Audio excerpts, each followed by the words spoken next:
The history begins with Lisa, an orphan girl whose life had been marked by tragedy since childhood. When she was little, a fire broke out in the orphanage where she lived. Trapped in the flames, she was left with horrific third-degree burns across her face. Since that day, Lisa has hidden her appearance behind a strange wig that draws the stares and whispers of everyone around her. For 10 years, she hasn't dared to look in a mirror, terrified of her own reflection, carrying the cruel nickname everyone branded her with, the Ugly Duckling. And to make it worse, no one ever discovered who started that fire. Now, she tries to live a normal life, walking toward a new school, but from the moment she steps through the gates, she knows she can't escape the stares. Her wig is odd and obvious and becomes a target. Students whisper about her, and some laugh, until her eyes fall on one girl. So-hee. She's stunningly beautiful, admired by everyone, top of her class with a radiant presence that commands attention. She's always protected by two handsome boys who would risk their lives for her, and both are hopelessly in love with her.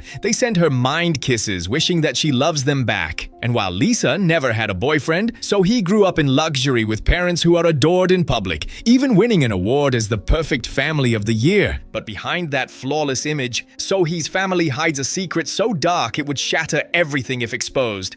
Lisa, overwhelmed with bitterness, decides to confront her. One afternoon, she snatches the pen that So-hee had used to pin up her hair and asks, trembling, "Do you remember me?" So-hee stares at her blankly, confused, and replies, "I don't know who you are." That moment shatters Lisa. Her wig slips slightly, exposing a glimpse of what lies beneath. The other girls notice of this and they burst into cruel laughter, chasing her and calling her weird hair, even saying she smells bad. Humiliated and broken, Lisa runs home in tears. That night at the orphanage, she complains about the crushing costs of attending school. Her sisters, equally helpless, can't do anything to help her.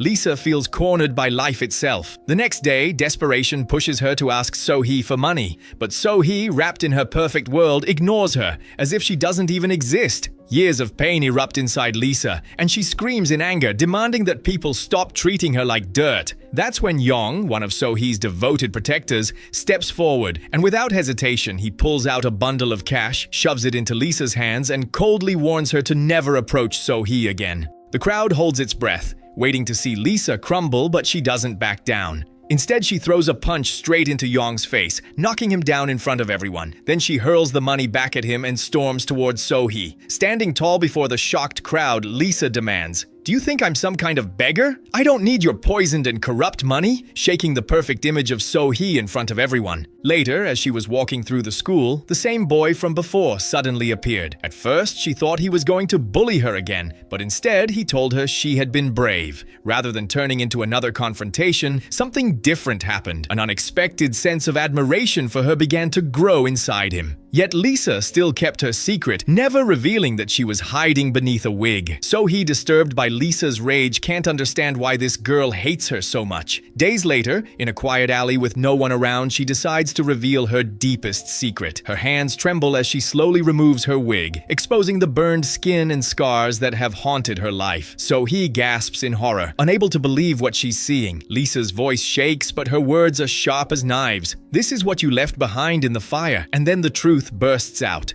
Years ago, they were not strangers. They were childhood friends, inseparable girls who lived in the same orphanage. But everything changed the night of the fire. Lisa was trapped in the flames, screaming for help. While Lisa was still struggling to recover, So-hee was taken in by a wealthy family, leaving Lisa completely abandoned because of her disfigured appearance. Lisa is convinced that So-hee had something to do with the fire, and that she was the one who set the spark that destroyed her life. She was bullied and mocked, and called a monster, and beaten down until she could barely breathe. And now, standing face to face with So-hee, she makes a promise that she will reveal to the world that the perfect girl everyone admires is in truth a villain. On the rooftop of the school, she began plotting her revenge against her rival when suddenly a group of girls rudely interrupted her. They laughed and asked if her hair was even real. Without hesitation, she lashed out, beating them so badly that they were left trembling like frightened little pets, completely subdued by her fury. But the defeated girls call in reinforcements in the form of hired thugs. That night, as Lisa walks home, she is surrounded, and they shove her against a wall and slap her across the face. And one cruel boy, more vicious than Joker himself, himself kicks her to the ground. Just when Lisa is about to be crushed, Yong appears out of nowhere. He takes on the gang with brutal precision, and his martial arts skills turn the tide. Bones crack and bodies hit the pavement, and the thugs are left writhing in pain. Lisa watches in awe as her savior stands tall. For the first time in her life, her heart beats with something other than hatred. She cannot stop thinking of him afterward, and even dares to imagine love. One night, she decides to give Yong a silver swan pendant as a symbol of her hidden feelings.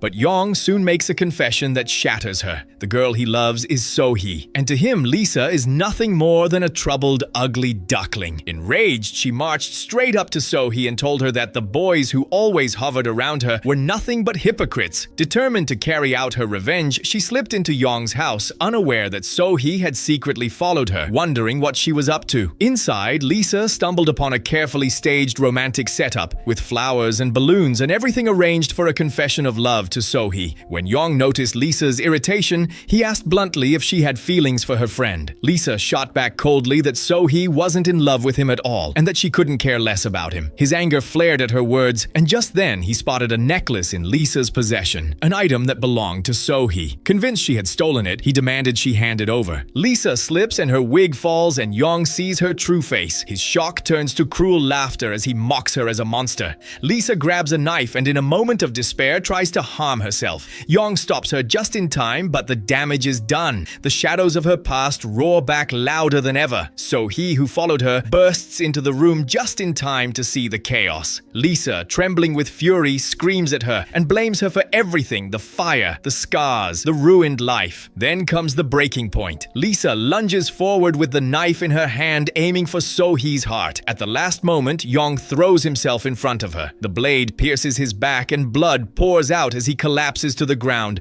with life slipping away. So-hee, drenched in his blood, runs home in shock, screaming to her mother that Yong died in her arms. Her mother, unnervingly calm, assumes her daughter killed him. So-hee explains she left her phone and homework at Yong's house, evidence that could tie her to the murder. Her mother, disturbingly collected, gives her a tranquilizer. The following day, when So-hee wakes up, she finds that the belongings she had left behind in the house have been returned, as if nothing had ever happened. Later, she learns Yong's house burned down and his parents perished in the fire, and she realizes her own mother may have destroyed all evidence in the middle of the night. The perfect parents she once trusted are not saviors, they are monsters. Meanwhile, Lisa visits the ruins of the fire. A detective spots her and grows suspicious of her nervous demeanor. He orders an investigation into her and everyone connected to Yong. At the same time, So-hee is suffocated by anxiety. Her father tries to comfort her and promises that time heals all wounds. But when police arrive at their home, her father orders her to stay in the car. There, she finds the swan necklace Yong once cherished in her father's possession. Realization chills her to the bone, and she understands her father is not innocent. When they enter the house, the police make her sit at a table, and the interrogation with her parents begins. The police question So-hee about the deaths, and she lies claiming she was home the night of Yong's death. Her parents smile proudly backing her story, but the moment the police leave, her father's demeanor shifts. He whispers, "As long as I am here, nothing will ever harm you," but his eyes are cold and his tone is menacing. That night, she hears strange noises in the house, and when she rushes to escape, she finds her parents blocking the door, smiling eerily like zombies. From that terrifying night onward, So-hee realizes her parents are not the flawless angels the world worships. Then she discovered that her parents were hiding a secret room inside the house. Determined to uncover the truth, she asked for help from her guardian Yu, who agreed to stand watch over the house while she searched through every corner. When she finally found a set of keys, she headed straight for the forbidden room. Memories rushed back. When she was a child, she once tried to go inside, but her father stopped her with a murderous glare, warning her never to step near that door again. Now, with her heart racing, she tried the keys one by one, but none of them fit. And then she realized the worst part, that her parents were already on their way back. Thinking fast, she grabs a ladder, rushing to the second floor to force her way in through the window. Yu, desperate to buy her time, distracts her father outside by performing ridiculous TikTok dances. The father, confused and disturbed, watches as his daughter slips inside the forbidden room, and suddenly her eyes fall on a mysterious photograph lying on the desk. In the picture, Later, she sees her family from before the adoption, and standing beside them is another teenage boy, a brother she never knew existed. Her mind spins. Who was he? What happened to him? Before she can process, she hears her parents enter the house. They move with suspicion, sensing the silence. Her father climbs the stairs toward the locked room, key in hand. At the last second, So-hee steps out of the bathroom wrapped in a towel, pretending she's just showered. But her mother is not fooled. Later, So-hee dares to confront her mother. "Why did you adopt me?" For the first time, her mother's mask cracks, rage flashing in her eyes as she snaps at her. The perfect mother act is crumbling, and So-hee knows she is getting closer to the truth. Seeking answers, she visits her grandmother, who lives in a vast estate. When So-hee shows her the photograph and asks about the mysterious boy, her grandmother's composure shatters. She rages, shouting that So-hee's blood is cursed and that she will never truly belong to this family.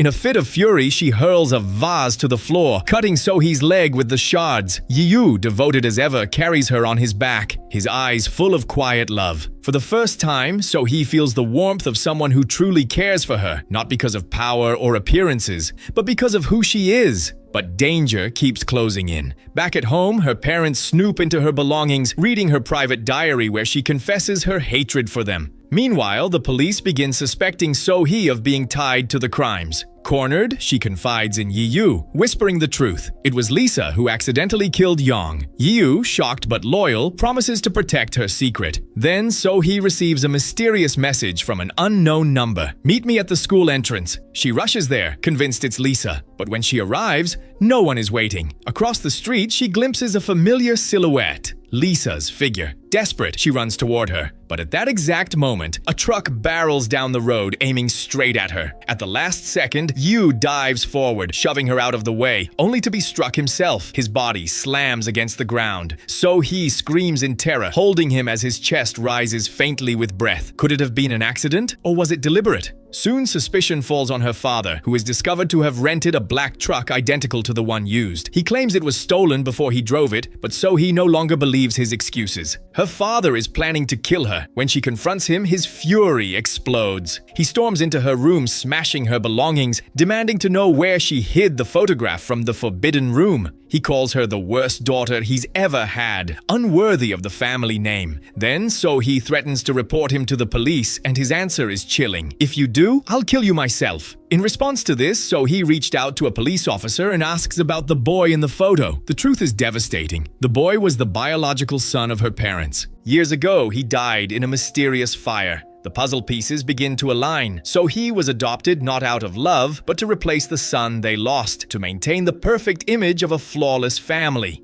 Back at home, her parents lock her inside, determined to keep control over her, watching her every move. In the kitchen, she notices a jar of peanut butter among the groceries. Her blood runs cold. She's deathly allergic to peanut butter, and her parents know this. They're not protecting her. They're trying to poison her. That night, her mother enters with a bowl of soup, urging her to eat. So-hee trembles, suspecting it's laced with peanut butter. She refuses. Her mother insists. "Just one bite." So-hee slaps the spoon away and flees the house under pouring rain. But danger lurks in the shadows. A dark figure brushes past her, and she screams. Running blindly, she stumbles into the road, only to be hit by a speeding car. Bones snap, her body crumples. On the ground, tears blur her vision. At the hospital, between life and death, she hallucinates her mother standing over her with blood-red eyes. But when she gasps awake, it's Yi-yu by her side, calling desperately for doctors. Still trembling, she whispers, "They're trying to kill me?" A police officer leans close, begging her to reveal the true murderer. Her father, standing in the room, stares at her intently. But before she can speak, she collapses into a nightmare. In her dream, Lisa appears, ripping off her wig, flames igniting around them. Fire consumes everything as Lisa screams that they're bond. The vision is terrifying, and when So-hee wakes, she learns chilling news. The accident wasn't random. Surveillance cameras reveal she was deliberately pushed into the street. The prime suspect, her father. Police storm the house, arresting him for kidnapping, arson, and attempted murder. But even as he's interrogated, another threat creeps closer. One night, So-hee hears glass shattering in her room. A knife-wielding silhouette stalks her through the hall. Wounded from stepping on broken glass, she tries to flee. Then she hears a voice that freezes her heart. Lisa. Holding a bloodied knife, she approaches with a twisted smile. "Now it's your turn to feel my pain." The girl was frozen by the intensity of Lisa's hatred, unable to understand how their friendship had turned into such a nightmarish abyss. Lisa grabbed a dirty shovel and struck her with brutal force. Then she tied her to a chair inside the bedroom, hidden from the neighbor's eyes, and began pouring gasoline across the floor. Then we discover the truth. When So-hee's mother arrived at the scene of the murder, she actually saw the boy still alive, which means So-hee was not the one who killed him. This shows that her mother never set the place on fire. She only went there to collect her daughter's homework and phone. But as she was leaving, she noticed So-hee's adoptive parents entering the house, which reveals that someone else entirely was responsible for their deaths. Through tears, she tells Lisa they can still be friends. They can still save each other, maybe even love again. For a brief instant, Lisa hesitates. But just then, movement outside the window catches So-hee's eye. A policeman. Hope surges, but it turns to horror when the man lights a cigarette and casually tosses the flame onto the gasoline-soaked floor. The fire explodes, engulfing the room in a wall of heat and smoke. His lips curl into a sinister grin. This is no policeman. This is something far worse. Lisa tries to flee, but the imposter seizes her, pressing the knife to her throat, forcing her back into the inferno. So-hee, bound and choking, screams as the fire devours everything. Just when all seems lost, the real police break in, gun trained on the imposter's head. For a moment, it looks like salvation. But in the blink of an eye, the fake cop disarms him, shoots him down, and drags Lisa away into the night. The truth is unveiled in a shocking twist. The imposter is none other than So-hee's biological father, a man with a dark past. Years ago, after his wife died in childbirth, he was left drowning in gambling debts. To cover his failures, he faked an accident involving his daughter, trying to scam insurance money. When his scheme was exposed by a prosecutor, he was thrown into prison. Upon release, he was consumed by vengeance. He built a secret underground chamber, staging a kidnapping that spiraled out of control. Then his daughter befriended the son of the prosecutor, who had sent him to prison, who turns out to be none other than the protagonist's real father. He asked the boy to babysit his daughter, but it was all part of a plan. Soon after, he demanded a ransom of $1 million from the prosecutor if he ever wanted to see his son again. But what followed was a true nightmare. A fire broke out in the basement where his daughter and the boy were trapped. The biological son searched desperately for a way out, but the flames grew hotter and stronger, leaving only a tiny window in sight. He managed to push the little girl through to safety, and when he tried to find another way out, the entire place exploded with him still inside. The boy's parents arrived just as the explosion went off, and the firefighters held them back, saying that everyone inside was already dead. But suddenly, someone was pulled from the wreckage, and it turned out to be the little girl their son had saved. Moments later, the heartbreaking news was confirmed. Their son had indeed perished in the fire. Crushed with grief, the parents were deeply moved by their child's final act of love. And so, despite the unbearable pain caused by the man responsible, they chose to adopt So-hee, the daughter of the very person who had brought such tragedy into their lives. Here we discover that her parents never wanted to kill So-hee. Their only sin was loving her too much, even if it meant burying every secret in lies. The biological father clashes with So-hee's adoptive father in a brutal fight, both tumbling off a cliff into the raging sea below. No one knows if either survived. So-hee is broken by grief and collapses into her adoptive mother's arms. No matter what happens, you are our daughter, our beautiful child. Meanwhile, Lisa, battered and tortured, is found alive in a locker. Barely breathing, she is taken to the hospital where it seems that she is going to heal from her external and internal wounds. The adoptive father, against all odds, is also rescued from the sea. Days pass in mourning and confusion where our heroes try to heal from the past. So-hee, haunted by everything, visits Yi-yu, who is still recovering from his injuries. Seeing her alive, his eyes light up with pure happiness. They walk together through a shopping mall, laughing for the first time in what feels like eternity. Yi-yu confesses his dream, to become an architect, to build a home where he and So-hee can live in peace. He is still hopelessly in love with her. So-hee, overwhelmed, doesn't reject him, but doesn't accept him either, leaving the door open for a beautiful love between their bright smiles. Later, she returns to the ruins of her burned house. Carefully, she restores part of it,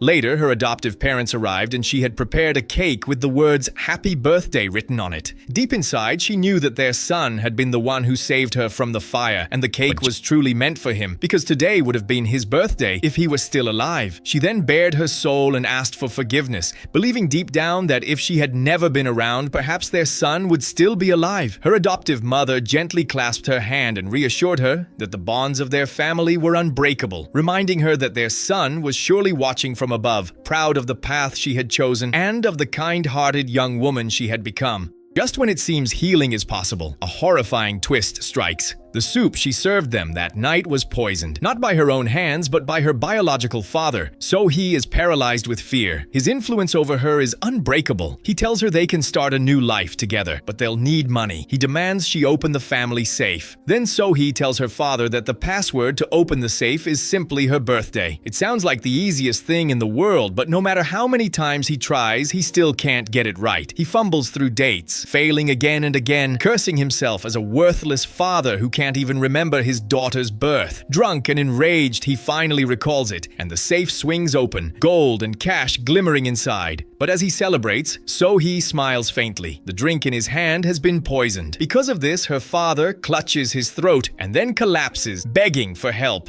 He is choking with no way out, and she watches him coldly, almost savoring the moment, until he lies on the floor, completely motionless. Instead of calling an ambulance, So-hee pours herself a glass of the same drink, whispering that maybe it's better if everything ends here. But her adoptive mother bursts in, snatching the glass from her hand, hugging her tightly. "No matter what, I will protect you. You are my daughter." For one brief and surreal moment, they seem like a united family, but the illusion shatters as police storm the house, finding them all unconscious. Time skips forward. 3 years later, rumors swirl that So-hee vanished abroad, taking only a toothbrush, never looking back. Her parents beg Yi-yu to find her. Yi-yu, now studying architecture, leaves hopeful messages online. "Mom and Dad miss you. Please come home." But So-hee never replies. Lisa is released from prison, scarred by the past but searching for redemption. Yi-yu greets her with forgiveness, understanding that her crimes were born of pain and manipulation. They sit together, united by one thing above all: the emptiness